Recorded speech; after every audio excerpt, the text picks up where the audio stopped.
Our special guest speaker today is Betty Yao, who will take us through the lens of John Thomson and his Asian journey when he photographed in Hong Kong and China from the period of 1862 to 1872. When I first talked to Betty and asked her how she became involved with the John Thomson exhibition, she told me how she really accidentally stumbled upon a treasure trove of a priceless collection of glass negatives produced by John Thomson at the Wellcome Library in London. Since then, she has worked to ensure that these images are seen by a wide audience, and especially by those in China and in Hong Kong. And she has taken quite the journey herself with this exhibition and have found scarce funding and have scaled monumental challenges to tour the exhibition around the world. She is a passionate and a determined advocate of arts and culture, and it is with great pleasure that I welcome Betty Yao.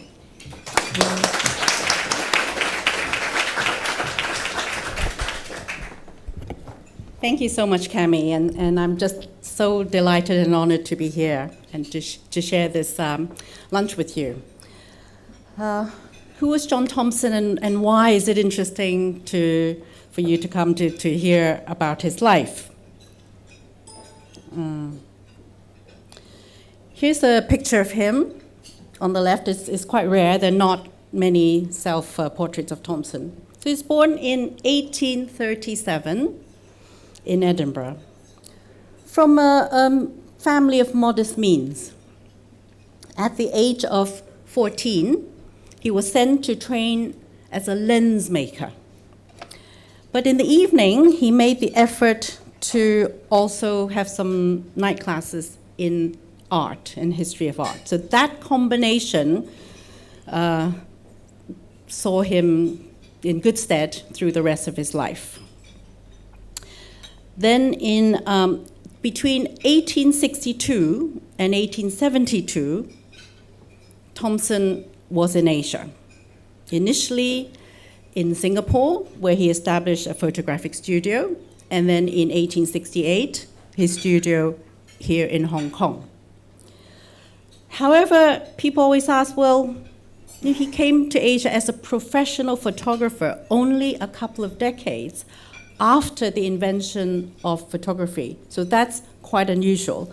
But I just wanted to say that Edinburgh at that time was quite the hub of new technology, scientific photography. So it is not so unusual for a young, impressionable man to have learned about photography and felt, this is something, new technology, I can make a living doing this.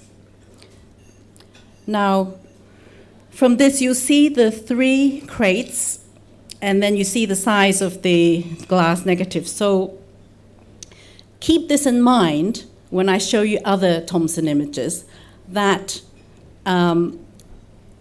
besides the studio work, whenever he took images outside of the studio, he had to carry around with him these glass negatives. They're 8 by 10, so they're very heavy, sitting in these crates, and it took 4 men to lift each crate.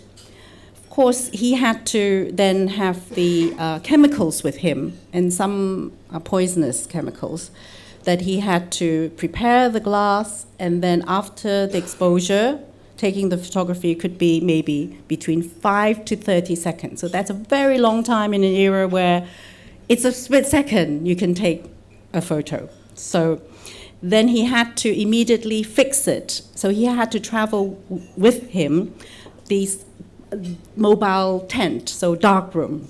So keep this in mind when you see the other images. So this is King Mongkut of Thailand, Rama IV. How did this young man, at that time he was about 30, get an introduction to the King of Siam? So again, his ability to network and to meet people as a photographer, as almost, that's why we consider him the precursor to photojournalism. Although that concept obviously didn't occur to him at that time, it's looking back at his work that he's a person who was really rarely able to document people, landscape, ways of life. So as a young man, when he was in Singapore, he met the British Council there, and somehow he got an introduction to see King Mongkut, who's actually very interested, as you know, from the King and I story. So he doesn't look a thing like Yul Brynner. But the fact that he was interested in Western people, Western technology, meant that Thompson got this very rare opportunity to meet the king himself. And then you'll see he then spent about several months in Bangkok. He photographed the royal family. This is a young prince. This is a wonderful portrait of a young man, a young boy, aristocratic boy. And then lovely images of Chao Phraya, so views, panoramic views. Now, when he was in Bangkok, he then heard this Frenchman found this amazing complex of temples. Now we see this as Angkor Wat. And he was really, really determined to get there. So to travel from Bangkok to Siem Reap, well, in those days, just still jungle territory, took some doing. So again, it showed another dimension of John Thomson, that he's just very, very determined. The curiosity and the determination, I think, marks out good journalists, as in this context. Many of you may be journalists. So he brought these crates and went through the jungles. He came down with a kind of fever. We don't know whether it's kind of malaria fever. So anyway, it took him months to get there. But he eventually got there. If you look at this, these amazing photos, these are the first photos of Angkor Wat.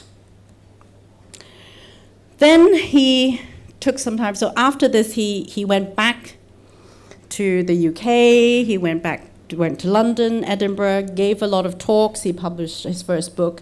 And then he met his wife and asked for her hand. And together, in 1868, he arrived to Hong Kong. Already a thriving colony, he set up his photographic studio somewhere along Queen's Road. It's called the Commercial Building. We're sort of trying to research exactly which building, but somewhere there. But the interesting thing about this photograph, you see, is this is Defoe Road, where the tram line runs today. And this is the waterfront. And I think this is an amazing photo showing. You can see the cathedral church in the background, but all these beautiful buildings are now lost by the waterfront. This is lovely. This is Pedder Street. You're standing exactly where on the left is Landmark, and on the right is Abercrombie & Fitch.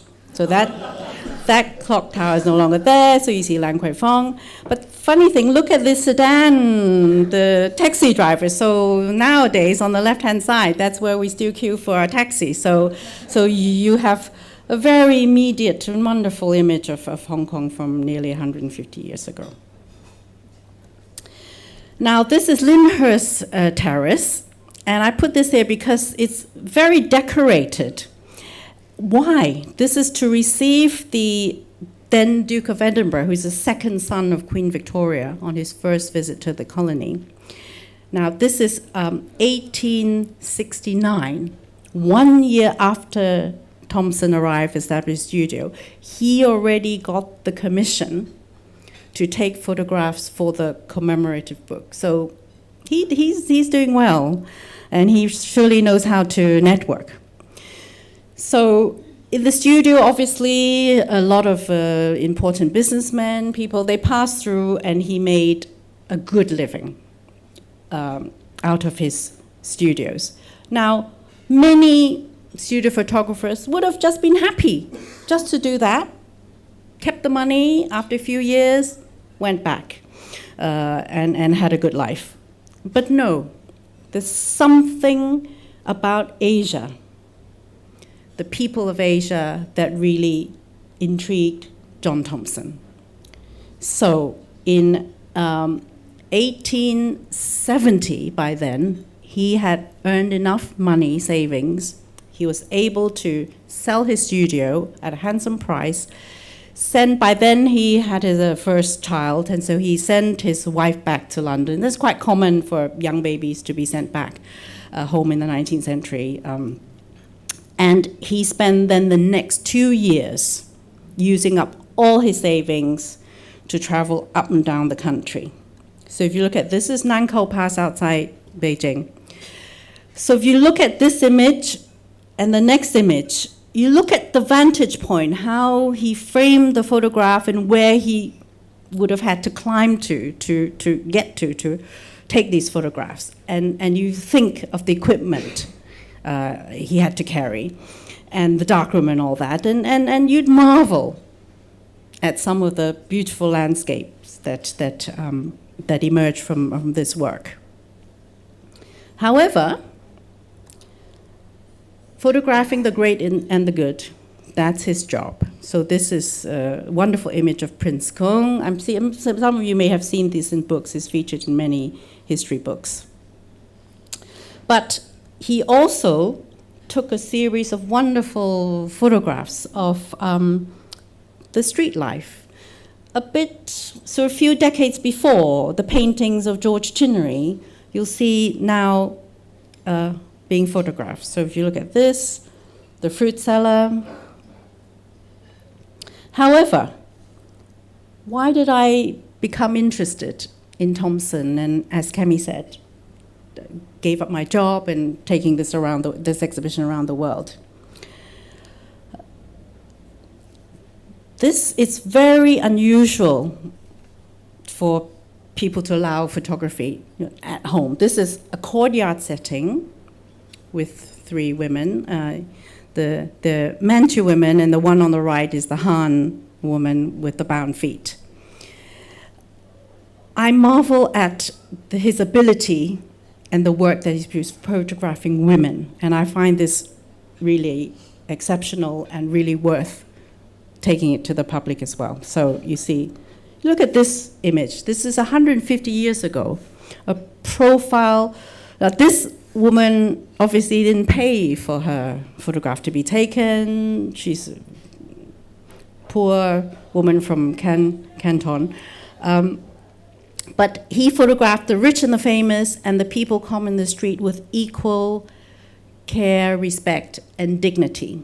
And that also, for me, sets him apart from some of the other Victorian photographers I've seen at the time, who were mainly looking at Asians as specimen, maybe with the heads chopped off, or I thought Thompson he looked around and he recorded what he saw. This could almost appear in Vogue today. Cantonese woman in her home. Children, he photographed a number of the wonderful photographs in the exhibition in the Maritime Museum of children, this little girl. But look at this little boy and look at his eyes and the face. And you imagine, you count, the exposure time could be 10, 15 seconds. Even today, it's hard to photograph children, but in those days, for him to capture the kind of alertness and the eagerness to learn of this charming boy, it's quite wonderful. And people always ask, which my favorite photo? Obviously, I love them all. That's why I'm doing this. But let me show you these 2 images. The one on the left, young, she must be just a teenager, Manchu girl in her bridal finery, wonderful silk and jewelry. And this is the photo she's about to be married. But if you look at her eyes, it's sort of tinged with I don't know whether you could say sadness, but anticipation maybe, melancholy maybe. Because her married life will be restricted, will be claustrophobic, confined to that courtyard setting. And if she had a nasty mother-in-law, that'd be the end of her life. On the right, this is a Tanka woman. Again, I'm sure you've seen images of Tanka women. Simple cotton top, poor, living in these boats like in the old days in Aberdeen. But look at her eyes. She's her own person. She's free. And it expresses that joie de vivre that you could sort of almost sense that in this image. And for a man 150 years ago using this technology, this early photograph, for someone to be able to capture two women from different parts of China and through their eyes and have the sensitivity to get to maybe their inner lives. And I feel Thompson is a really exceptional photographer, and he should be better known by a wider public. So let me spend the next few minutes just telling you this story, how we ended up in Hong Kong today. So I was born here, and I was brought up in Hong Kong until the age of 14. Then I went abroad to study. Like many young people, because I had work, I stayed abroad. And several years ago, I worked as a director at Asia House, a charity quite similar to Asia Society. And I used to get invitations all the time to see different collections. And one day, I went to the Wellcome Library. And I don't know, maybe many of you would recognize the Wellcome Trust as one of the richest foundations, and probably next to Gates, donating to medical and scientific research. But very few people will know they have an amazing collection of cultural artifacts. So I was invited to maybe look at bookbinding, but I was shown by the curator this wonderful collection of images, because I was Chinese, and he said, then I didn't think I would do anything about it. I mentioned it to my husband, Paul, who's sitting here today. 6 months later, we met the curator again, and just as one does, making small talk, Paul says, well, have these been seen by Chinese? No. And he said, the curator said, no, we would love to show it, but we're a medical foundation, so we don't really know how. And because my father's here today, had a courtyard home in Beijing. We used to go back for holidays. So I very naively volunteered to show them in Beijing. So I took 6 months leave from Asia House. Said, I'll do Beijing, I'll come back. Well, the opening in Beijing was sensational, because Chinese people just did not see real photographs, even if there were around that time. Amateur and later on some professional Chinese photographers, but they would have been destroyed, certainly during the Cultural Revolution or through passing of time. So from Beijing we went to Fujian, Guangzhou, and to cut a long story short, Hong Kong is the 13th city we've shown in. We were in Sweden, in Dallas, all sorts of places. And onward, we're booked to 2015. But I'm always looking for new museums and other cities. So if any of you can think of any, do come and I'd be very grateful. So I was shown these, and I volunteered to do this. So how did this collection came to be? The quality of these prints are so good, because you see, glass negatives are very, very hard to store. Because the glass, if it's very cold, it goes brittle. But the emulsion side, they gunge up a bit if it's too warm. Now, Thompson brought these 3 crates back to London in 1872. He continued to talk, give lectures. He had an illustrious career, which is not subject of this talk today. he photographed Queen Victoria, and he had a great career. But in 1920, as an old man on a walking stick, he stumbled along to Wigmore Street, behind Oxford Street, where he saw an exhibition of Henry Wellcome, Sir Henry Wellcome's collection, who Wellcome loved photograph and collected widely, but he found there was nothing on China. So Thompson was smart enough to say, well, I'm so old now, I've got these crates. So he wrote to Wellcome to say, I would like to sell them to you. So he wasn't about to donate anything. So, okay, let's sell, have notes and everything. We don't know exactly what happened. The price was not agreed. And in 1921, Thompson dies of a heart attack. Luckily, then his children found these letters, the exchange, and quickly sold it to Wellcome. If it wasn't for that, and that Wellcome had the money, certainly the conditions in the library to keep them in such good conditions. However, that collection grew to over 1 million items. And in the 1970s, the current curator first started, and he found a note. Someone said on the crates, they're broken glass, take a look and throw them away. They're not interesting. So he took some contact prints, and he said, oh, they're very beautiful, let's keep them. Of course, in the 70s, nobody really cared about old photographs of China. And these things are just sitting around. So he left them there, thank goodness, until he showed them to me, and then I took the initiative to tour them around the world. And because of this, you will be able to see, until 16th of February, the Maritime Museum, stunning images, over a meter tall. There's not a little historical down memory lane exhibition. We present these images as they look today.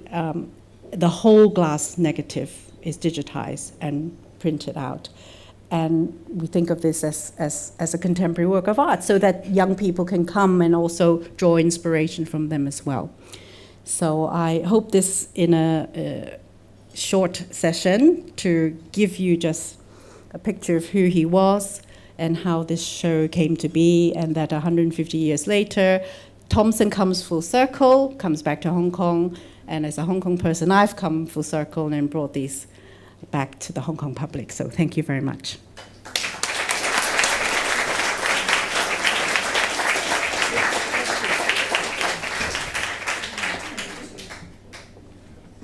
All right, we have some time for questions, and if anyone wants questions or have questions, just please raise your hand and we'll get the mic to you.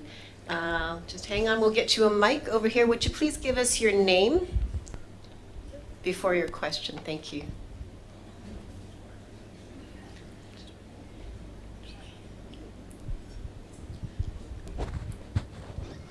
I'm not sure this is working or not. It is? Okay. Edith Terry.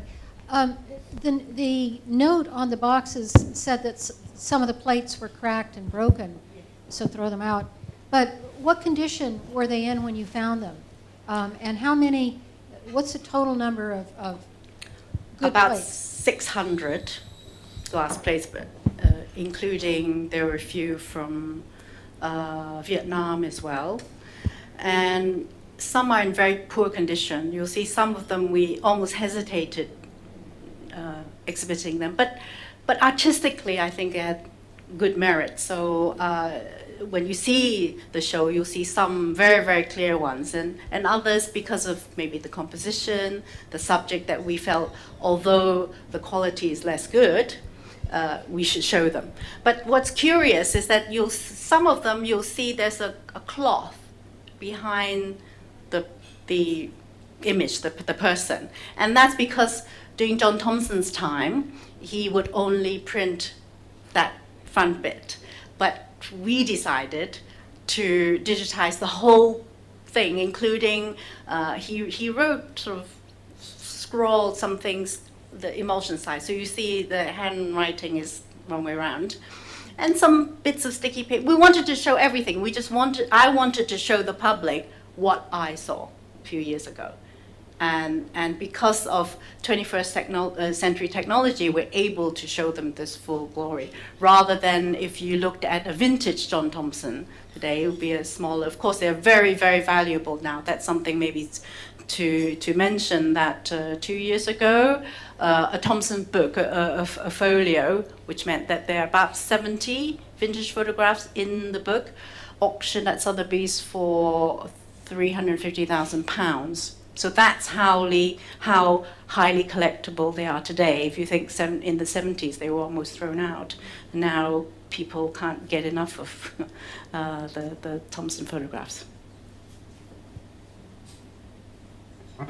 Betty, I do have a question. I found it quite interesting of all the places you could have had the John Thomson prints exhibited. You chose the Maritime Museum. How did that come to be? It's such a wonderful setting, the Maritime Museum. I must say, in all of Hong Kong, if I don't know if you've been to that temporary exhibition space, as you enter is the right-hand side.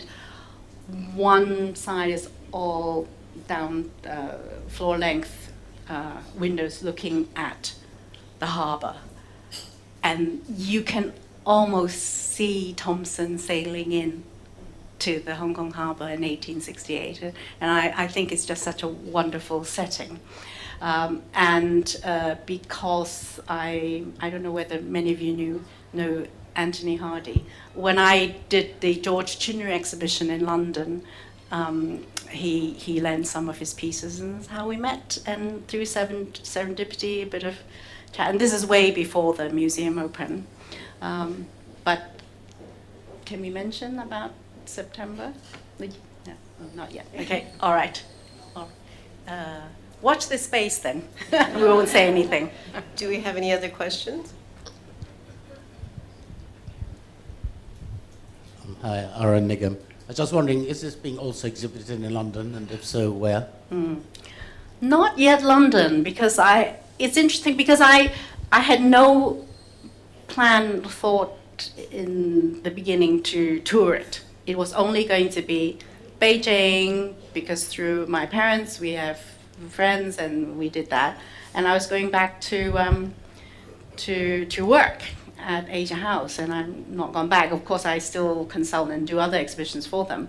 But it's interesting, London is a place I haven't found the right venue, and until we find the right place, because it's now booked to 2015, to the end of 2015, and there are other museums I'm talking to in Australia and other places that is less of a pressure. But I would love to show it in London. But if it's been digitalized, how I pronounce it, you can make more than one copy now, can't you, of the photos? Yes, we can, but because they are...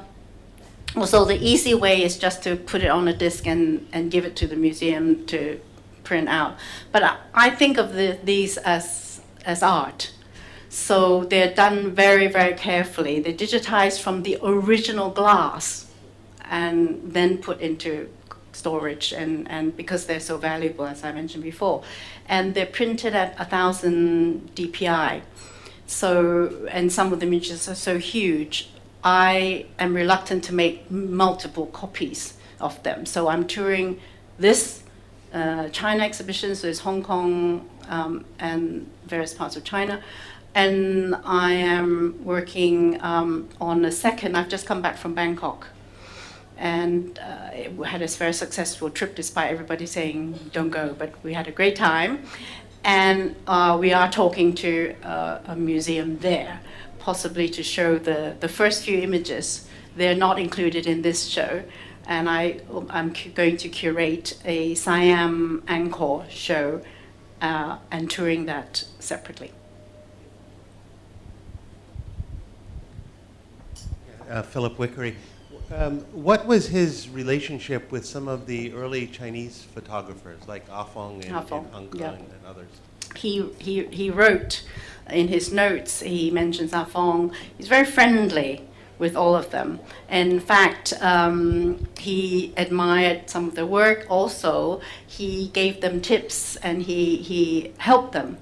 So there was a lot of exchange. It's a small community of photographers working in Hong Kong. But also in Beijing. It's interesting how he got the photos of the courtyard and the women. It's because this is the home of Mr. Yang, who's from Beijing but educated in Shanghai and discovered photography and became an amateur photographer, and actually and Thompson taught him, and in exchange he was able to photograph his back courtyard. Hi, Betty.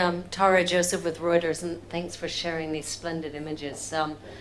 You mentioned a bit about John Thomson, but I wonder if along with these photos he wrote much about his subjects or wrote about Hong Kong at the time, and whether you know what sort of social circles he moved in and whether he made any comments about society in Hong Kong during his era. I must say he wrote, he had notes and published many books. If you read them today, you might cringe at some of the comments because you have to remember he's a Victorian person, but he did record all the places and all the people and comments. Some of the places were a bit other. When we created the exhibition, we couldn't fully use his notes because we felt some of the time frame was wrong and the places were wrong. So all the exhibits are newly researched. I worked with 2 scholars, one in Beijing and one in London, to create new notes for these, which you'll find actually in the book. I have limited a number of books that I brought back from the printers and some postcards of a set of postcards of Hong Kong.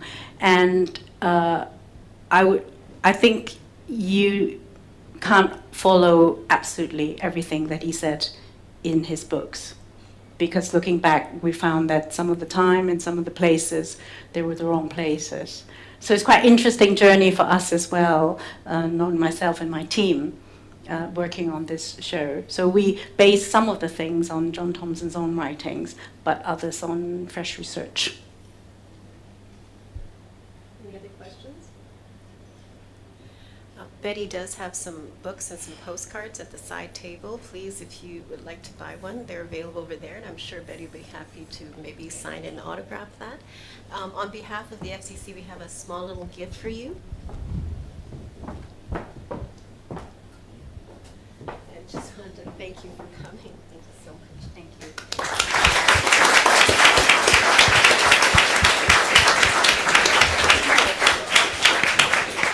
This concludes our talk today, but of course Betty is here for a few more minutes, and if you'd like to talk to her, please come up. Thank you.